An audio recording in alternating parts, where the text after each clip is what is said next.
ndi wano nga bwe mbasuubiza nti ku midday ngenda kubanga mbatuusaako amawulire amalungi era nganze ng'omuntu ndi musanyufu nnyo kusookera ddala nga muganda waffe gwe tuli mu kulwanira okulaba nga ava mu mikono gyabo ababi Comrade Lumbuye nga bwagamba okutandika n'ekiggula luggi nange nsaba okutandika n'ekiggula luggi okulaba nga mbategeeza wendi omusanyufu okusookera ddala nga sindaba kugenda ku nsonga esembayo kuba ensonga ziri bbiri. Esooka bannange nsobodde okulaba nga mpangula omusango ogw'okuntulugunya. I've won the case where the Uganda government tortured me. Era abantu abo abantocharinga olwaleero nsobodde okulaba nga nfuna waakiri ku semblance of justice nti waakiri essaawa bw'ebeera nga nfu waakiri wabulawo ekiseera we kituuka n'ebeera nnamu kuba ye court system yaffe eri Uganda. Kusookera ddala nebaza omulamuzi oyo okulaba nga avuddeyo n'asobola okukola amazima okwawukana ku biragiro bya mukama we bw'abalagira okusala ebintu ebikyamu. Ye n'avaayo n'ayimirira ku mazima n'ensobola okulaba nga nfunye obwenkanya olunaku olwaleero ng'abantu abo basobodde okulaba nga babalagako. Era ne mwami nange yavaayo n'agamba nti nze neeruma okutu, nze neekwagula nga ndi mu ambulance yaabwe, nti nze neeziba amaaso, nti nze neeteeka kamulali mu maaso. Byonna byonna byayogera mwami nanga olwaleero waakiri aswadde okulaba nti waakiri nfunye obwenkanya ku nsonga eyo, wadde nga mufunye kuba bantu bangi nnyo abatulugunyiziddwa okusiigako nange, naye waakiri obwenkanya bwe mbanga mufunye kiba kitegeeza nti tulina okulwana okulaba nga n'abala bafuna obwenkanya. Ng'olwaleero bwe tuli mu kulwana okulaba nga muganda waffe Lumbuye Fred afuna obwenkanya kuba bamukwatidde bwereere taki temuyinaako musango okusookera ddala, ate era nga tukimanyi bulungi nnyo nti okusookera ddala yali talina kubanga akwatibwa, kubanga wano tebakwata bantu mu mbeera bwetyo nga bwe baakutte mwami Lumbuye, n'era nga bwe twategeezeddwa tibamukutte ku orders za nakyemalira. Ekyo kimanyikiddwa bulungi nnyo, era nga ensonga lwaki ndi wano olwaleero okubawa ku mawulire amalungi nti olwaleero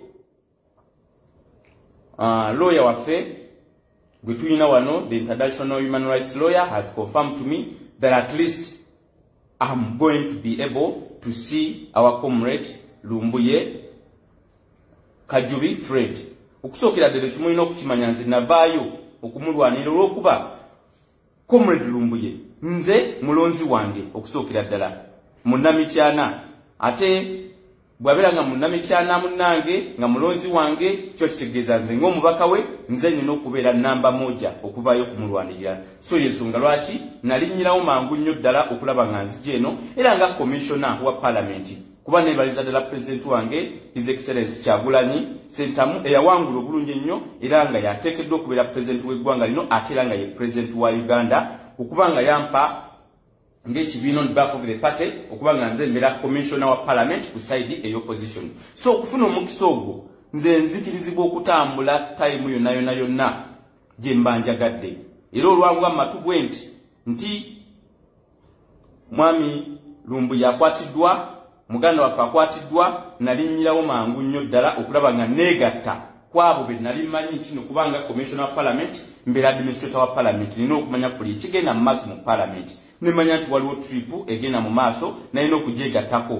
I had to first and foremost join that trip, era okujoininga trip eyo nensobola okuba nga ntuuka mangu nnyo ddala wano, era bwe nakola ku tiketi mangu nnyo nensobola okutuuka wano nengetinga in charge, era nensobola okukwatagana ne structure zaffe eziri wano, era nga neebaza nnyo bambi mwami Pato ali wano ettaki akoze omulimu gw'amaanyi nnyo. Pato weebale nnyo, osobodde okukola omulimu omulungi. Waliwo ne muganda waffe omulala ajja naye akoze omulimu nga leadership yaffe eri wano mu ttaki ekoze omulimu gw'amaanyi nnyo, kuba nze engeri gye mbadde nkwasaganya ebintu bingi nnyo nga nze mpa amagezi ku kiki ekirina okugenda mu maaso, ne tufuna looyo n'enjogera naye, era nga ne secretariat yaffe ekibiina kyaffe eri comrade waffe Lewis Lubongoya wamu ne president nga bagobera bulungi ensonga zonna ezigenda mu maaso ku kiki tukola ettaki. era nsobola okulaba nga tukwasaganya lawyer oyo nasobola okukola ku nsonga ezo. So lawyer, the international lawyer right now, ampadde liwe okulaba nga nsobola omusisinkana tugende tulabe Comrade Lumbuye wawaali, naye nga mumanyi nti ekitusibye ekintu kiri kimu kyokka kyokka. The only thing which is really letting us behind is that we have to pay the legal fees to the international lawyer who has first and foremost, who has put something who has put up documents. He has put up documents to make sure that Mr. Lumbuye, he has not been put back to Uganda for obvious reasons, as you all know. So mumbereyo tulina okulaba nga tusasula na legal fees ezo zigendeddala mu ssente nnyingi. Ntwadde ku Zoom meeting ne mbanyonyolako since nagenze okulaba ng'ensonga zizze ku ku Facebook, zizze ku YouTube, zadde zinakubeera internal, naye ngamba naye kanzi opening up okulaba nga waakiri tusobola okumalayo ssente ezo mangu ddala, waakiri tusobodde okufunako ssente ziwerako ddala with the help of our party, with the help of our Secretary General, with the help of our President as a party at large. Tusobola okuba nga tufunyeko ku waakiri ssente zitandikirwako ezigenda waggulu wa kumpi emitwalo ng'ebiri egya dola. At least $20,000 has been got.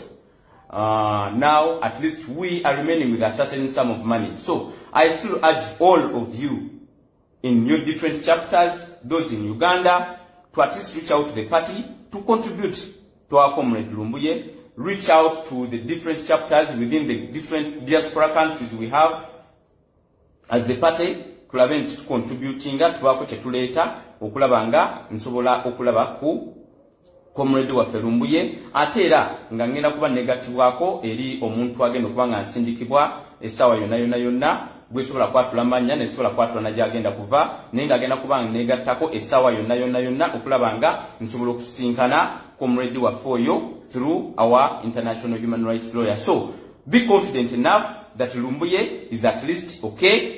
However much is true in the hands of the Turkey authorities. Myself, I'm still in Turkey. That's why I'm still, hoping to see our comrades. So, first and foremost, hado esokera ddala ya kusasula legal fees.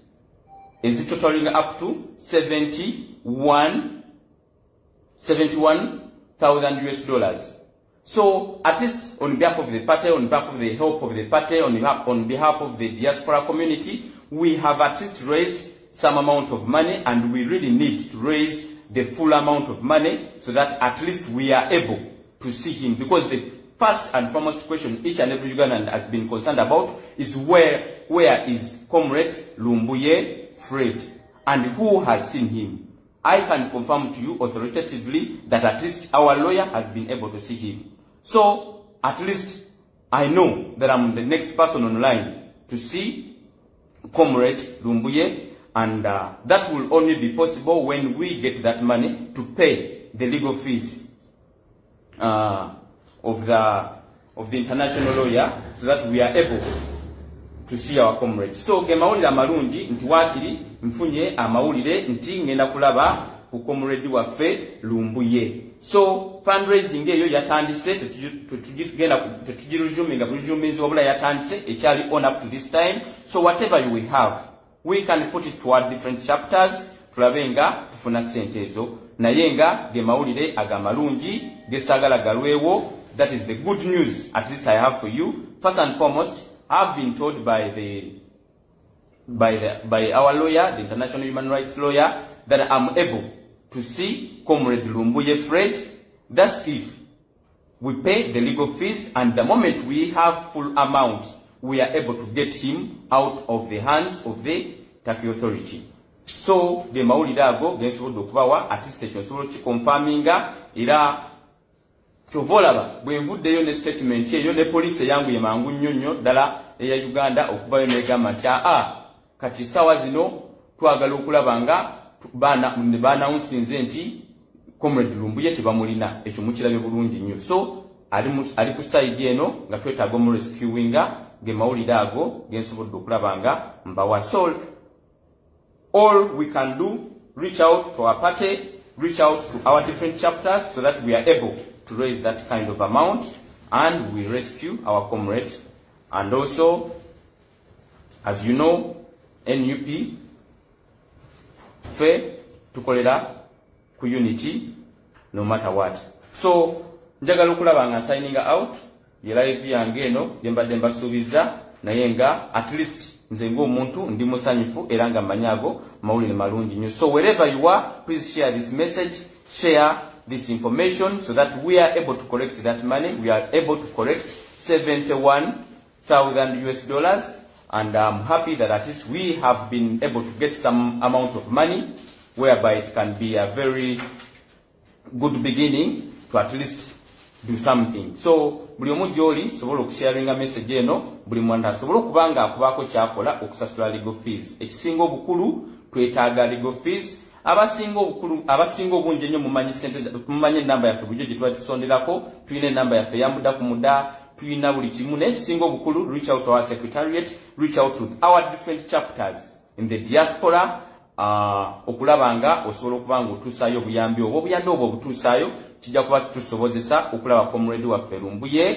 tujja kuba tusobola okumurescuinga mangu ddala. Bwe tufunira ssente zonna comrade Lumbuye awo wennyini ne bwe ziba ssaawa zino nga tuzifunye tuba tumufuna mu mikono gyaffe butereevu. I want to thank you so much for being part of this live I've made.